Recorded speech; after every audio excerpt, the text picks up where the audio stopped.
যারা দেশ এবং দেশের বাইরে থেকে আমার এই ভিডিওটি দেখছেন তাদেরকে কৃষি কথা চ্যানেল থেকে স্বাগত।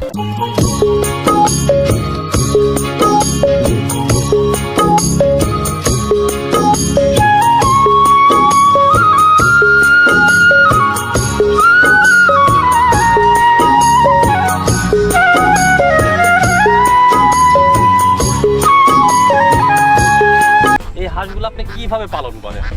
আমরা খোলা আকাশের মাঠের মধ্যে ওই এক জাল নেট দিয়ে গেট করে সেখানে মনে করেন রাখি আর বাহু তুলে সেখানে থাকি। এবং দিনের বেলায় তো এরকম পানিতে দর্শক মন্ডলী উনি বলছে যে গেট দিয়ে হাঁসগুলা ধরে রাখি। গেটটা হচ্ছে নেট দিয়ে বেড়ার সিস্টেম, চারপাশ দিয়ে বেড়া দেওয়া এবং একটা পথ রাখা, এবং যেখানে হাঁসগুলা উনি রাখে এবং চারপাশের বেড়া দেওয়ার পরে গেটটা আটকায় দিয়ে উনি রাখে।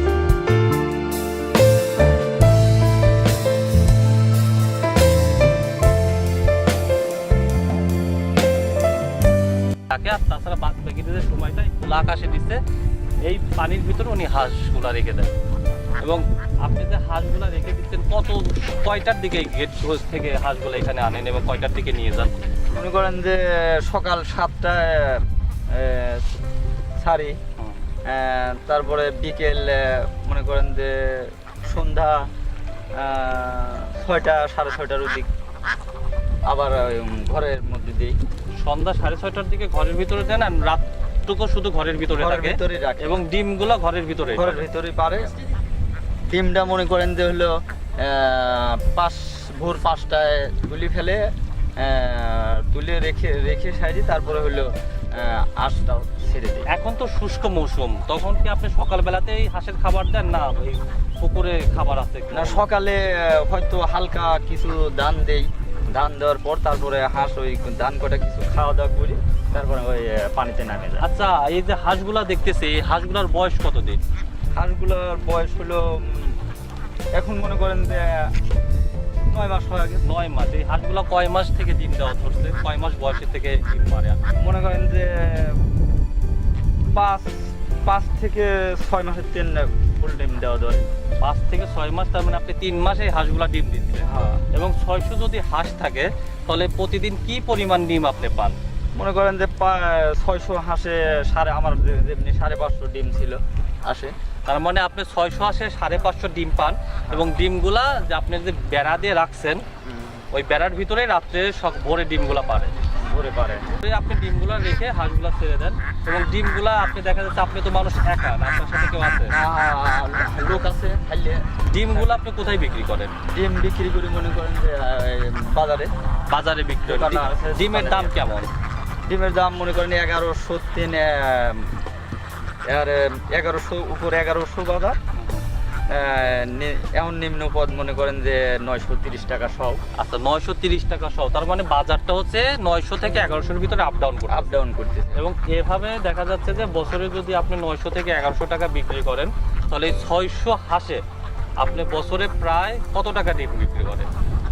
মনে করেন মাসে ডিম যদি 5000 হয়, মাসে 1.5 লাখ টাকা কামাই হয়।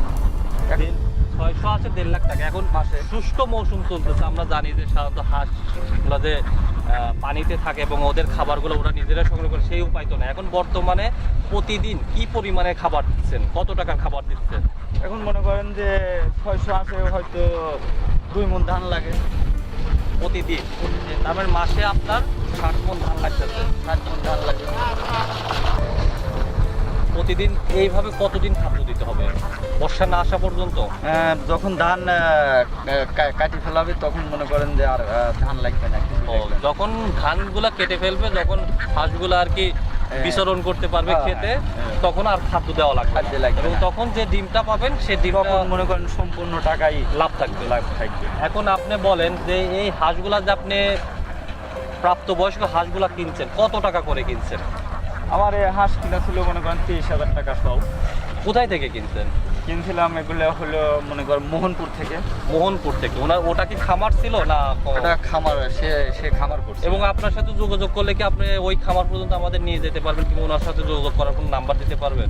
হ্যাঁ, পারবো।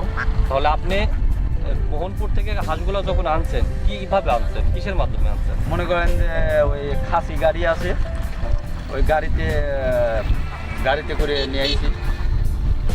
আপনি যখন হাঁসগুলো আনলেন, আপনি হাঁস চাষ করার আগে কি করতেন? আমি তখন পিজের ব্যবসা করতাম। তখন পিজের ব্যবসা করতেন, এবং আপনি হাঁস চাষের সাথে কতদিন ধরে সম্পৃক্ত? আজ 2-3 বছর।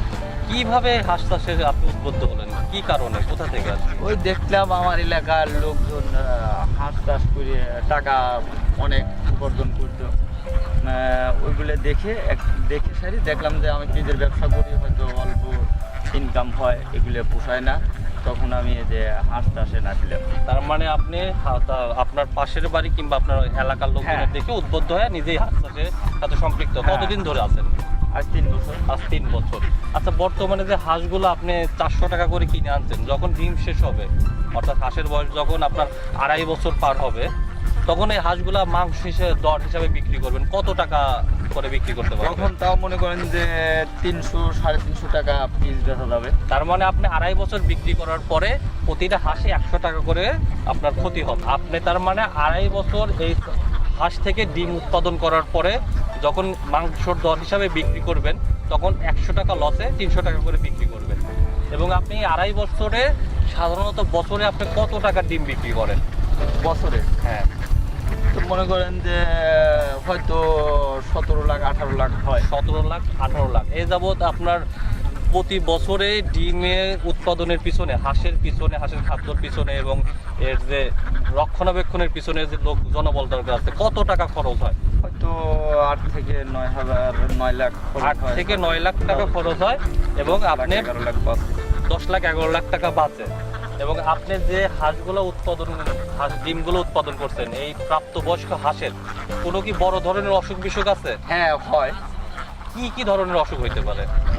দেখা যায় যে হাঁস পালতেছে, খাচ্ছে, হয়তো হুট করে খাচ্ছে না, ধান খাচ্ছে না, গার পুঁজি হয়তো বসে আছে।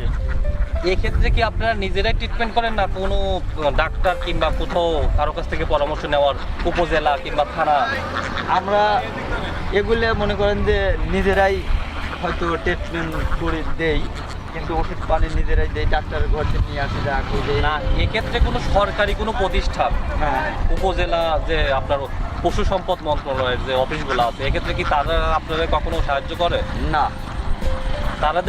আপনারা কি তাদের কাছে কখনো গেছেন? না, তারাও আসে নাই। আচ্ছা, তার মানে আপনারা বলতে পারেন যে আপনারা হাঁস চাষ করেন নিজের উদ্যোগে, এবং অসুখ বিসুখ যা হয় নিজ উদ্যোগেই ট্রিটমেন্ট করেন। পাশাপাশি যদি মনে হয় যে আরেকটু বড় সমস্যা, তাহলে স্থানীয় যারা ডাক্তার আছে, পশু চিকিৎসক আছে, তাদের কাছে আপনারা যা শরণাপন্ন করেন, তারা ওষুধ দেয়। আচ্ছা, এই হাঁস প্রাপ্তবয়স্ক ডিমওয়ালা হাঁসের ক্ষেত্রে কি অসুখ হইতে পারে? আপনি দু একটা রোগের নাম বলতে পারবেন আমাদের? হ্যাঁ বলেন। হয়তো হুট করে একটা হাঁস হয়তো ঘাড় খুঁজি করে বসে আছে, হয়তো ঠান্ডা লাগছে, হয়তো পাও পড়ে গেছে, এই কি প্যারালাইজ। তার মানে আপনার এই হাঁসগুলোর পিছনে যে কয়েকটা অসুখ হয়, তা প্রথম হচ্ছে ঘাড় বাঁকা হয়ে যায়, পা প্যারালাইজড হয়ে যায়, কিংবা দেখা যায় যে খাচ্ছে না। এই 3টা সমস্যা হচ্ছে মূলত প্রধান সমস্যা, এবং এই 3টা সমস্যার সমাধানের জন্য ওনারা নিজেরাই ট্রিটমেন্ট দেয়, আর বাকিটুকু ওনারা স্থানীয় যে চিকিৎসক আছে তাদের কাছ থেকে শরণাপন্ন হন। আপনার এই হাঁসগুলো আমরা দেখতেছি, আপনার হাঁসগুলো দুপুরবেলা এই যে রোদের ভিতরে আছে, রোদের ভিতরে রাখার ফলে কি কোনো সমস্যা হয়? সমস্যা হয়, আবার হয়ও না, কিন্তু বেশি রোদ উঠলি পারে হয়তো রাতের বেলায় একটা ওষুধ আছে, ওই পানির ভিতর গুলা দিলি পারে, আল্লাহ যদি সেই সমস্যাটা। আপনারা তো খোলা মাঠে হাঁস লালন পালন করেন, তো এখানে দেখা যাচ্ছে যে আমরা যেহেতু গ্রামীণ পরিবেশে, তো এখানে দেখা যাচ্ছে ওই বন বিড়াল, শিয়াল এর উপদ্রব আছে। তো রাত্রে ঘুমায় গেলেন, কি দেখা গেল যে শিয়াল কিংবা বন বিড়াল এসে আপনাদের খামারে অ্যাটাক করলো, যে আমরা যে আপনার বেড়াগুলা দেখলাম, এক্ষেত্রে কি আপনারা রাত্রে পহরা দেন, না হচ্ছে আপনারা নিজেরাই বুঝতে পারেন হাসতে চাইলে? হ্যাঁ, হাঁস হয়তো আমরা সেখানে থাকি, মনে করেন হাড় যদি হলো শব্দ করে ওঠে, শিয়াল আইলে হয়তো শব্দ করে ওঠে, তখন আমরা সাথে সাথে উঠি লাইট মারি, দেখি হয়তো বাড়িতে সাইডে বাড়ি জাল দেওয়া থাকে, মানে এগুলো মনে করেন যে আমরা সেটা সিস্টেম করেই রাখি। আচ্ছা, আপনি এই খোলা মাঠে হাঁস চাষ করার পিছনে যারা এই এলাকার আপনি যেহেতু এই এলাকাতে বাড়ি, এমনি এমনি কিছু বলবেন যে অন্য কোনো সমস্যা, যে আপনার প্রাকৃতিক যে দুর্যোগগুলো হয়, সাধারণত দেখা যায় যে ঝড় হয় কিংবা দেখা যাচ্ছে হঠাৎ করে বৃষ্টির পানি জমে যায়, এক্ষেত্রে কি কোনো সমস্যা থাকে যে হয়তো বা হাঁস মারা যাবে কিংবা হাঁস মারা যাওয়ার একটা ভয় থাকে? না, আল্লাহ দিলে ঝড় হলে পারে হয়তো হাঁসের কিছু হয় না। হাঁসের কিছু হয় না, সাধারণত দেখা যায় যে হাঁস তাপমাত্রা, ঝড় এবং বৃষ্টির ভিতরে সহনীয় পর্যায়ে থাকতে পারে। এখন আপনি আমাদের বলবেন যে এই হাঁসগুলা বর্তমানে যে ডিম দেয়, এই ডিমগুলা বিক্রি করার পরে যে আপনি শুষ্ক মৌসুমে যে পরিমাণ ব্যয় করেন, এই টাকা খাদ্যর টাকা এবং ডিমের টাকা সমপর্যায়ে থাকে। এবং যখন আপনি বর্ষা মৌসুমে হাঁসগুলা ক্ষেতের ভিতরে ছাড়াই দিতে পারেন, তখন আপনার মোটামুটি খাদ্য কিনা লাগে না, তখন আপনার হচ্ছে একটা ওই ডিম বিক্রি করা টাকা থেকে আপনার আয় হয়। তার মানে আপনি বলতে চাচ্ছেন যে বছরের 3 মাস হচ্ছে আপনি খাদ্য দেন, এই 3 মাসের ডিমগুলা থেকে যে পরিমাণ আয় হয় ওই পরিমাণই খাদ্যর পিছনে ব্যয় হয়, এবং বাদ বাকি যে 9 মাস থাকে ওই 9 মাসে সে এই ডিম বিক্রি করার পর সামান্য কিছু যে শ্রমিক বিল আছে, এই বিল এবং সাধারণ যে অসুখগুলো আছে, সাধারণত যে হালকা ট্রিটমেন্টগুলো আছে, এই ব্যয় করার পর ওই 9 মাসের টাকাটাই ওনার থেকে যায়। তো হারুন ভাই, আপনি এই হাঁস চাষ করার পিছনে এবং হাঁস চাষ সফলভাবে খামারি হওয়ার পিছনে আপনার ফ্যামিলি কিংবা আপনার কোনো বন্ধু বান্ধব আপনাকে উৎসাহ দিয়েছে কখনো? হ্যাঁ,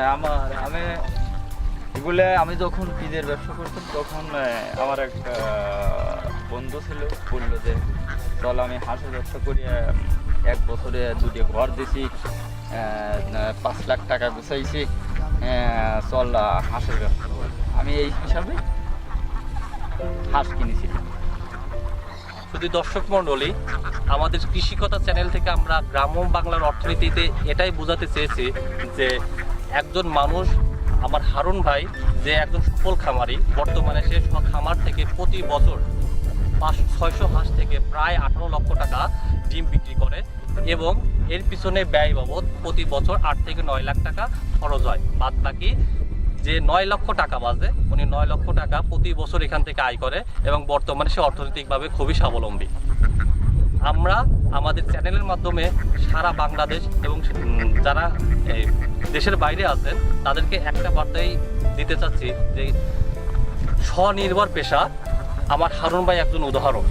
হারুন ভাই নিজে এই হাঁসের খামার করে বর্তমান সময়ে বছরে 9 লাখ টাকা ইনকাম করে, এবং যেটা সম্ভব হয়েছে অল্প পরিশ্রম, অল্প পুঁজির মাধ্যমে। এবং এই চাষে এবং এই খামারের যে ব্যয় এবং যে ব্যবসায়ের ঝুঁকি, সে ঝুঁকিটাও কম।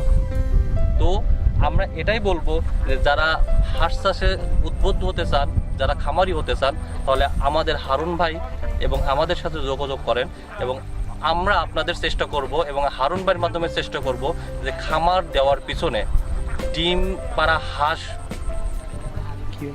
কিভাবে আপনি সংরক্ষণ করবেন এবং কিভাবে এর খাদ্য লালন পালন করবেন সেই বিষয়ে যথাযথ পরামর্শ দেওয়ার চেষ্টা করব। সকলে ভালো থাকবেন, এবং আমাদের ভিডিওটিতে অবশ্যই লাইক দিবেন এবং অবশ্যই আমাদের চ্যানেলটাকে সাবস্ক্রাইব করবেন। ধন্যবাদ সকলকে।